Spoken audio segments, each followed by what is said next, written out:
এ দোস্ত দাঁড়া দোস্ত, এই জায়গাটা তো খুব সুন্দর, একটা ভিডিও বানাবো, তুই ক্যামেরা ধর। দোস্ত তুই দাঁড়া, আমি ক্যামেরা ধরতেছি। দোস্ত ক্যামেরা ধর, শুরু করি। প্রেমের সমাধি ভেঙে মনের শিখর ছিঁড়ে পাখি যায় উড়ে। আরে তুই কি কি নাচতেছিস? এ তো কষ্টের গান, এ কি নাচ কয় নাই? তোর নাচ তো হয়নি রে। দোস্ত তুই জানিস না, আমি কোনোদিন প্রেম করেছি, কষ্টকে আমি বুঝি। তুই আমার একটা বুদ্ধি দে, আমি কি করবো? আমি তো পারি না এমনি ছাড়া।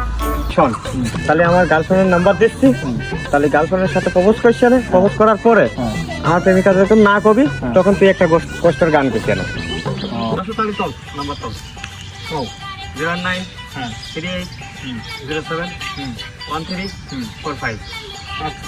হ্যালো, কে সাদিয়া? জি আমি সাদিয়া, আপনি কে? আপনাকে তো চিনলাম না। ও, তুমি আমাকে চেনো নাই? আমি দিলীপের বন্ধু। আসলে একটা কথা বলবো, আমি তোমাকে অনেকদিন যাবত পছন্দ করি, আমি তোমাকে ভালোবাসি। I love you. হ্যাঁ, আমিও তো আপনাকে অনেকদিন ধরে বলবো ভাবছি। আমিও তো আপনাকে অনেক পছন্দ করি।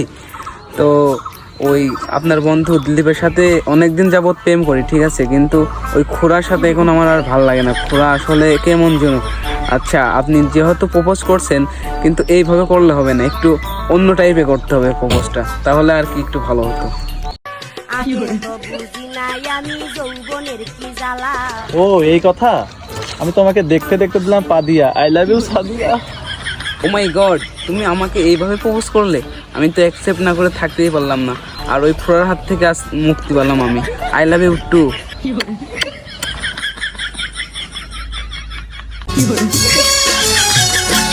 প্রেমের সমাধি